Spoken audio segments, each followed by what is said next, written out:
রাজ্য বিধানসভার 294টি কেন্দ্রের মধ্যে 150টি কেন্দ্রে বিজেপি তাদের প্রার্থী তালিকা চূড়ান্ত করে ফেলেছে।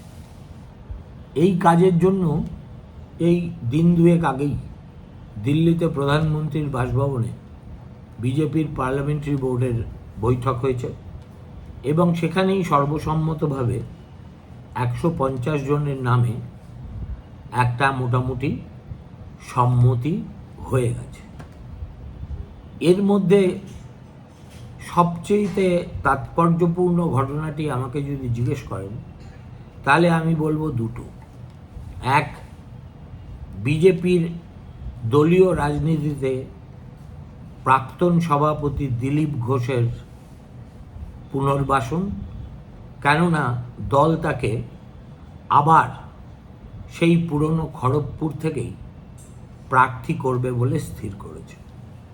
অর্থাৎ ওখানকার যে সিটিং এমএলএ হিরণ চ্যাটার্জি, তাকে দল এবার টিকিট দিচ্ছে না।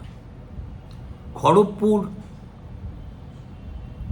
দিলীপবাবুর কাছে একটা হোম গ্রাউন্ড বললেই যথেষ্ট হয় এবং তিনি প্রার্থী হলে সেখানে লড়াইটা যে জবরদস্ত হবে এতে কোনো সন্দেহ নেই। আর তার চেয়েও গুরুত্বপূর্ণ খবরটা হলো অমিত শাহ শুভেন্দু অধিকারীকে নির্দেশ দিয়েছেন যে তাকে একই সঙ্গে ভবানীপুর এবং নন্দীগ্রাম এই দুটি কেন্দ্রেই প্রতিদ্বন্দ্বিতা করতে হবে।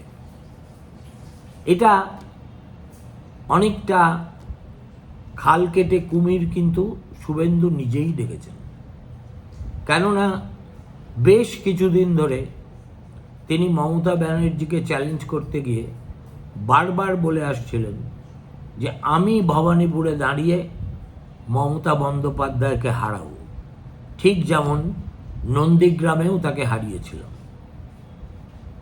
সুতরাং এই ব্যাখ্যা বা বয়ান যে দিল্লির নেতাদের কানে পৌঁছয়নি তা তো নয়।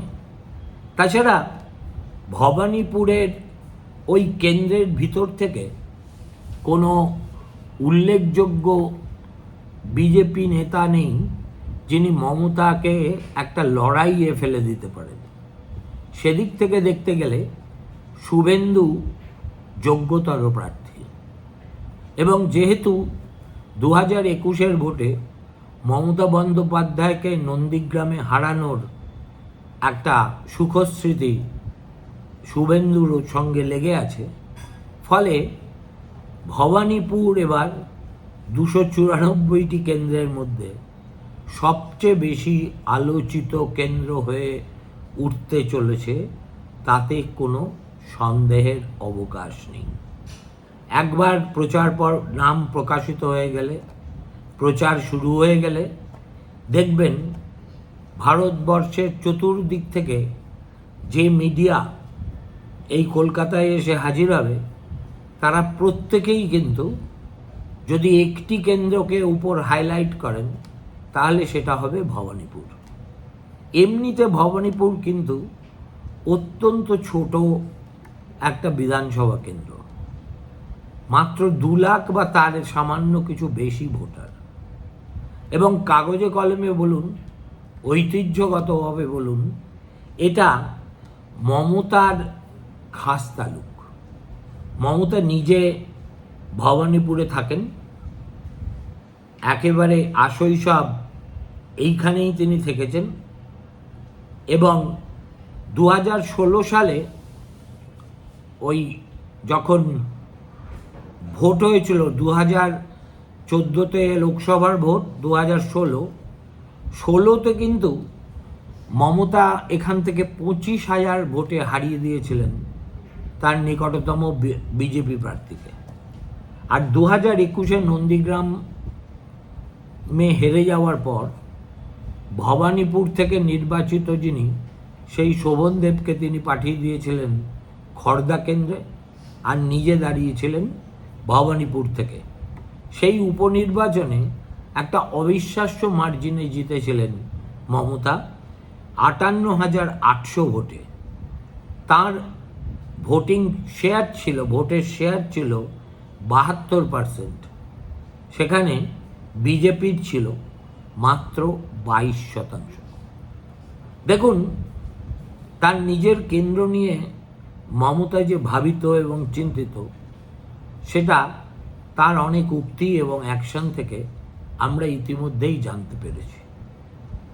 ভবানীপুর কেন্দ্রের অন্তর্গত যতগুলো কর্পোরেশন ওয়ার্ড আছে, সেই ওয়ার্ডে তার দলীয় কাউন্সিলরদের সঙ্গে তিনি একসঙ্গে এক প্রস্থ বৈঠক করেছেন, সম্ভবত আলাদা আলাদা করেও বৈঠক করছেন। এবং সবচেয়ে বড় কথা যে এই কেন্দ্রের যে সংগঠন আছে, তৃণমূল কংগ্রেসের নিজস্ব সংগঠন, সেই সংগঠনের উপর মমতা বন্দ্যোপাধ্যায়ের নিয়ন্ত্রণ কার্যত নিরঙ্কুশ। ফলে এখানকার অনেক ভোটার প্রতীকী অর্থে ভবানীপুরকে মমতার আসন বলেই চিহ্নিত করে আসছে এবং করে থাকে। ফলে তাদের একটা অংশের একটা ব্যক্তিগত আনুগত্যও আছে মমতা বন্দ্যোপাধ্যায়ের প্রতি। এটা একেবারে পুরো দস্তুর একটা শহুরে কনস্টিটুয়েন্সি, যেখানে প্রচুর ভদ্রলোক মধ্যবিত্ত বাঙালির এখনো বাস, এবং সেই বাঙালিদের মধ্যে একটা অংশ আছেন যারা দীর্ঘদিন যাবৎ ভবানীপুরেরই বাসিন্দা।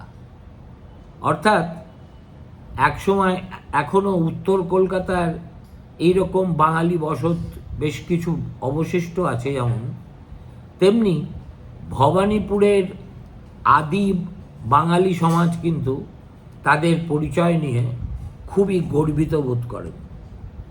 আর আছে সাইজেবল মাইনরিটি পপুলেশন, 25 থেকে 26%। সেই হিসেবে আমি একটু পরে আসছি। আর এখানে একটা মিক্সড পপুলেশনের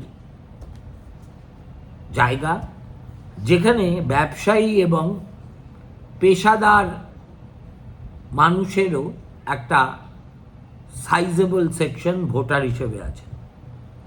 এখন এরা ট্র্যাডিশনালি বেশিরভাগ ভোটেই টিএমসিকেই তাদের দল হিসেবে স্বীকার করে তাদেরকেই ভোট দিয়েছে, বিজেপিকে কদাচ দেয়নি। এবার প্রশ্ন হচ্ছে, বিজেপি কি মমতা বন্দ্যোপাধ্যায়কে তার গুহায় ঢুকে বিপদে ফেলতে পারে? দেখুন, শেষ পর্যন্ত ফলাফল কী হবে সেটা অনেক কিছুর উপর নির্ভর করছে। মমতাকে জেতানোর জন্য তৃণমূল কংগ্রেস তাদের যেখানে যা সামর্থ্য আছে সবটুকু লাগিয়ে লড়ে যাবে। আর সেই লড়াইয়ের মুখে পড়তে হবে শুভেন্দু অধিকারীকে, যিনি ভবানীপুরের মানুষ নন, কলকাতা শহরেও স্থায়ীভাবে থাকেন না, প্রধানত পূর্ব মেদিনীপুরের মানুষ হিসেবেই তার পরিচিতি। এখন তাহলে কি 2026 কোনো রকম পার্থক্য নিরূপণ করতে পারে? করতে ইজিলি পারে, যদি মমতা শেষ পর্যন্ত সিদ্ধান্ত নেন যে তিনি ভবানীপুর থেকে লড়বেনই না। কিন্তু সেরকম কাজ তিনি করবেন বলে এখনো পর্যন্ত কোনো ইঙ্গিত নেই। কারণ সেদিনও দেখলাম তিনি খুব উত্তেজিত হয়ে বললেন, এক ভোটে হলেও ভবানীপুরে তিনি জিতবেন, এই প্রত্যয় তার আছে। এখন সেকেন্ড প্রিকন্ডিশন মমতার হেরে যাওয়ার, সেটা হলো প্রতিষ্ঠান বিরোধী হাওয়া, অর্থাৎ 15 বছরের একটা শাসনের বিরুদ্ধে মানুষের বিরূপতা কোন পর্যায়ে পৌঁছেছে তার উপরেও কিন্তু এবার ভোটের ফলাফল নির্ভর করতে চলেছে। এখন ক্যান্ডিডেট হিসেবে শুভেন্দু হেভিওয়েট, এবং যেহেতু শুভেন্দু তৃণমূল কংগ্রেসটা দীর্ঘদিন ধরে করেছেন, অতএব এই দলের শক্তি কোথায়, দুর্বলতা কোথায়, কোন নেতা কোথায় কার্যকর, কাকে ইচ্ছে করলে নিউট্রালাইজ করা সম্ভব, এসব কিছু কিন্তু তার নখদর্পণ। ফলত এই কেন্দ্রে যদি শুভেন্দু ব্যতি রেখে অন্য কেউ বিজেপির প্রার্থী হতো, তাহলে এখনই বলে দেওয়া যেত যে it is no brainer contest, যে কে জিতবে সেটা আমরা মোটামুটি জানি। কিন্তু এখানে মেল এবং ফিমেল ভোট প্রায় সমান সমান না, মেল ভোট ফিমেল ভোটের চাইতে কয়েক শতাংশ বেশি। এখানে পুরুষের সংখ্যা 53 থেকে 54%, মহিলাদের সংখ্যা 46-47%। আর 2,06,000 মোট ভোটারের মধ্যে 1,08,000 থেকে 1,10,000 হচ্ছে পুরুষ, এবং 96,000 থেকে 98,000 হলেন মহিলা। এখন এটার কারণ কি?